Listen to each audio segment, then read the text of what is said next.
맘에 눈을 여소서 내 맘에 눈을 열어 주보게 할렐루야! 우리 사랑하는 성령나라 여러분, 다시 영상으로 만나 뵙게 되어 너무나도 반갑습니다.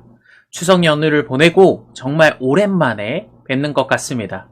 연휴 기간 동안 주님께서 허락하신 풍성한 은혜와 또 만난들, 또 귀한 쉼을 얻으셨습니까? 연휴 기간 동안에는 잘 모르다가도 막상 마지막 날이 되면 벌써 이렇게 되었나? 라고 생각이 드는 것 같습니다. 또다시 일상으로 돌아가기 싫은 마음도 물론 있습니다. 그러나 이제 다시 돌아온 우리들의 일상의 시간들 속에서도 우리의 이름을 부르시며 빛을 발하기를 원하시는 주님께서 우리와 언제나 함께 하신다라는 그 믿음을 가지시고 날마다 승리하시는 우리 성령날의 모두가 되시기를 주님의 이름으로 간절히 소망합니다. 오늘 우리가 이 시간 함께 나누실 주님의 말씀은 요한복음 12장 1절부터 8절까지 말씀입니다. 말씀을 함께 읽도록 하겠습니다. 6월절 엿새 전에 예수께서 베다니에 이르시니 이곳은 예수께서 죽은 자 가운데서 살리신 나사로가 있는 곳이라.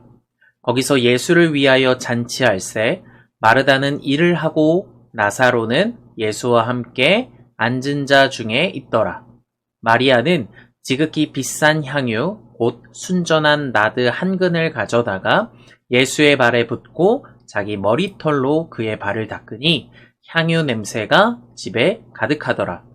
제자 중 하나로서 예수를 잡아줄 가롯 유다가 말하되 이 향유를 어찌하여 300데나리온에 팔아 가난한 자들에게 주지 아니하였느냐 하니 이렇게 말함은 가난한 자들을 생각함이 아니요 그는 도둑이라 돈괴를 맞고 거기 넣은 것을 훔쳐 가밀어라. 예수께서 이르시되 그를 가만두어 나의 장례할 날을 위하여 그것을 간직하게 하라. 가난한 자들은 항상 너희와 함께 있거니와 나는 항상 있지 아니하리라 하시니라. 아멘. 우리 사랑하는 성령날의 여러분, 우리들에게 있어서 신앙생활의 꽃은 바로 경건이라고 말할 수 있습니다. 주님을 닮은 모습이 얼마나 아름답고 귀하겠습니까?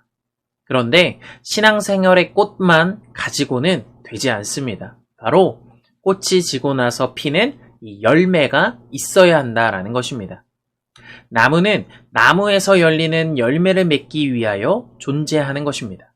또한 열매가 있어야 계속해서 생태계도 유지되며 보존되는 것입니다. 그렇다면 신앙생활에 있어서 열매는 과연 무엇일까요? 물론 이 열매에는 많은 것들이 있겠지만 이 시간에는 헌신에 대한 열매에 대해서 함께 나누고자 합니다. 우리가 주님으로부터 구원을 받아 하나님의 자녀가 되고 예수님의 말씀을 배워 예수님을 닮은 경건한 제자가 되어야 하는 이유도 바로 하나님의 나라와 예수님의 뜻을 실현하는 데 헌신하기 위함입니다. 그 헌신이라는 열매가 내가 주의 자녀로서 살아가는 이유가 되며 헌신을 통하여 이 땅의 구원의 역사와 하나님의 나라가 계속해서 이어질 수 있는 것입니다. 성경의 역사 가운데 부름받은 모세의 헌신이 있었기 때문에 출애굽의 역사가 가능하였으며 이스라엘이라는 하나님의 백성이 출현할 수 있었습니다. 또 복음 앞에서 자신의 젊음을 던져낸 바나바와 결혼까지 포기하고 자신의 모든 생애를 전부 드린 바울의 헌신이 있었기 때문에 전 지역에 복음이 전해져 퍼져나갈 수 있게 된 것입니다. 이것은 우리 개인의 존재도 동일한 것입니다. 부모님의 헌신, 또 배우자의 헌신 등을 통하여 우리는 이 자리에 또 이곳에 서 있을 수 있는 것입니다. 우리가 한 교회의 성령나래라는 공동체로서 이곳에 함께 모인 것도 이 사명이라는 이름의 수많은 오해와 핍박을 받음에도 이 우리 교회를 지켜오시며 우리를 믿음으로 양육한 이 선대들의 믿음의 헌신들이 있었기 때문에 우리는 이 자리까지 나아올 수 있었던 것입니다. 오늘 본문 말씀에서도 이와 같은 헌신의 이야기가 등장합니다. 유월절 엿새 전에 예수님께서 베다니라는 곳에 이르렀을 때 나병 환자였던 시몬의 집에서 나사로를 살리신 예수님을 위한 잔치가 벌어졌습니다. 잔치가 무르익을 때 나사로의 동생인 마리아가 약 300데나리온이나 되는 값비싼 향유를 가져다가 예수님의 발에 붓고 그녀의 머리털로 예수님의 발을 씻겨드렸습니다. 그것을 본 제자들 중에 한 명인 가룟 유다가 이것에 대해서 헛되이 쓴다고 그녀를 비난하였지만 주님께서는 마리아가 곧 있을 나의 장례를 준비한다면서 그녀의 헌신을 기뻐하셨고 이 복음이 전해지는 곳에서 마리아의 헌신이 전부 기억될 것이라 하시며 최고의 찬사를 보내셨습니다. 그렇게 오늘 말씀의 교훈은 주님께서는 참된 헌신을 정말로 기뻐하시며 그에 상응하는 그 이상의 복을 허락하신다라는 말씀입니다. 반대로 헌신의 의미를 알지 못하는 자는 제 아무리 예수 그리스도의 12제자의 이름에 올려졌다 할지라도 결국 자기의 욕심에 빠져서 은 30에 자신의 스승을 판 제자로 징계를 받는다라는 것입니다. 이처럼 헌신이라는 것은 신앙의 열매요, 믿음의 결산입니다. 열매를 향해 나아가는 과정이 비록 힘들고 또 고될지라도 우리는 헌신하는 자가 되어서 축복의 자리로 나아가셔야 할 것입니다. 그렇다면 주님께서 기뻐하시는, 정말로 기뻐하시는 이 헌신의 사람이 되려면 우리는 어떻게 해야 될까요? 먼저 우리가 헌신을 해야 하는 이유에 대해서 살펴볼 필요가 있습니다. 우리가 믿음의 열매인 이 헌신을 맺고 또 헌신의 삶을 살아가기 위해서는 무엇 때문에 헌신해야 하는지를 바로 알아야 합니다. 본문에서 마리아가 헌신한 이유는 오빠 나사로를 죽은 지 나흘 만에 살려주신 예수 그리스도의 은혜 때문이었습니다. 그녀는 자신이 가지고 있는 가장 비싸고 또 값어치가 있는 향유를 부음으로써 나사로를 죽음에서 생명으로 인도하신 그 주님 앞에 최고의 감사를 표현하고 있는 것입니다. 그런데 성경은 왜 하필 나병 환자 시몬의 집이었다라고 표현하고 있을까요? 이것은 또한 죽은 나사로를 살려주신 이 예수님께서 나병 환자인 시몬도 구원해 주시며 시몬과 같은 우리에게도 참 생명을 주시는 분임을 말씀해 주시고 계신 것입니다. 우리가 예수님과 주님의 일을 헌신해야 할 이유는 아주 명확합니다. 이것은 바로 우리들의 생명의 가치 때문입니다. 예수님의 십자가의 죽으심으로써 우리를 죄에서 건져주셨고 지옥에서부터 우리를 영생에 이르게 하신 것입니다. 생명보다 중요한 것은 이 세상에 아무것도 없습니다. 이처럼 우리에게 생명까지도 자신의 생명까지도 내어주시는 예수님께 진정으로 감사하며 믿음의 열매인 헌신의 삶을 사는 이들에게야말로 주님께서 기뻐하시며 또 더한 복을 또 헌신의 삶을 살아가도록 힘과 능력을 주시는 주님을 반드시 의지할 수 있는 우리 성령날의 모두가 되시기를 주님의 이름으로 간절히 소망합니다. 그리고 두 번째로는 그렇다라면 우리에게 있는 헌신의 방법은 무엇이 있을까요? 이제 헌신의 이유를 알았더라면 그 다음은 헌신의 방법을 알아야 합니다. 마리아는 우리에게 중요한 헌신의 방법들을 알려주고 있습니다. 먼저 본문에서는 그녀는 자기가 가지고 있는 가장 귀한 것을 주님 앞에 헌신하였습니다. 이런 최고의 헌신을 또한 주님께서도 기뻐 받아 주셨습니다. 또한 마리아는 주님 앞에 무릎을 꿇고 주님의 발에 향유를 부어드리며 자신의 머리털로 주님의 발을 씻겨드림으로써 자기가 할 수 있는 최선의 헌신을 주님 앞에 드리게 되었습니다.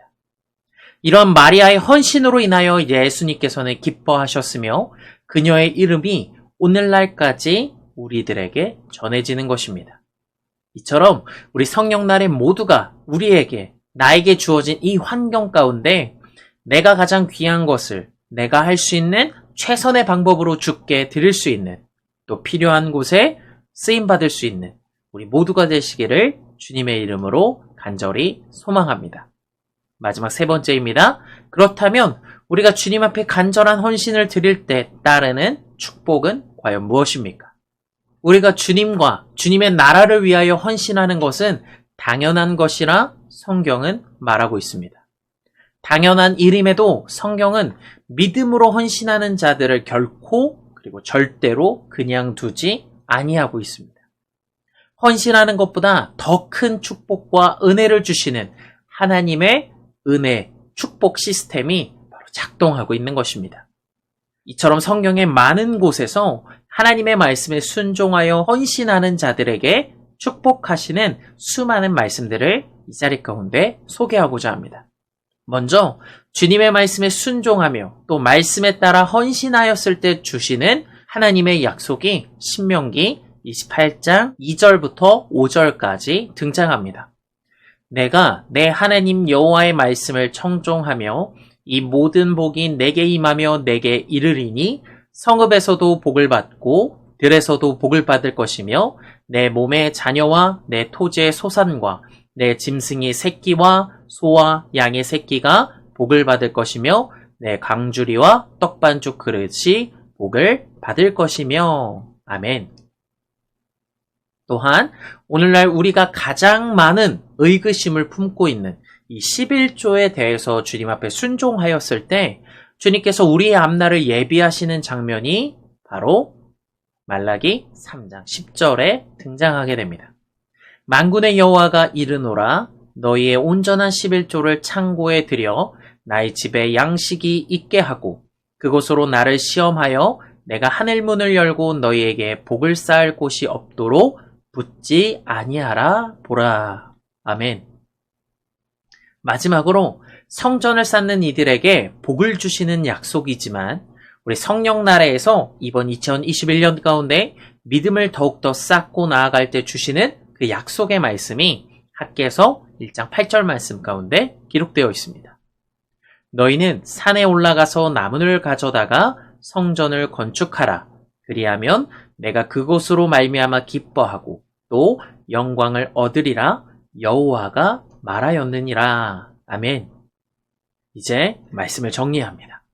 현대를 살아가고 있는 우리 그리스도인들, 특별히 우리 성령날의 모두에게 있어서 솔직한 마음으로 이 헌신이라는 말은 부담이요, 거부감이 드는 단어입니다. 솔직하게 말해서 싫어합니다. 그러나 우리는 헌신이야말로 믿음의 열매요, 축복의 통로라는 것을 반드시 기억하시고 주님과 주님의 나라를 위하여 헌신하실 수 있는 성령날의 모두가 되시기를 주님의 이름으로 간절히 소망합니다. 하나님께서도 우리에게 당신의 아들이신 예수님을 최고의 것을 우리에게 주셨습니다. 죽기까지 하시며 우리를 대신하여 헌신하셨습니다. 주님은 오늘도 우리에게 당신의 살과 피를 먹고 마시라 라고 말씀하십니다. 이것은 주님의 사랑을 기꺼이 먹으라는 것입니다. 또한 주님의 생명을 아낌없이 받으라는 것입니다. 우리를 위한 주님의 헌신을 깊이 마음에 새기셔서 새 생명을 누리실 수 있는 우리 성령 나라가 되시기를 간절히 축복합니다. 또 감사하며 내가 서 있는 이곳 자리에서 하나하나 헌신의 열매를 맺으시는 우리 성령 나라가 되시기를 주님의 이름으로 간절히 축원합니다. 주보게 하소서 주보게 하소서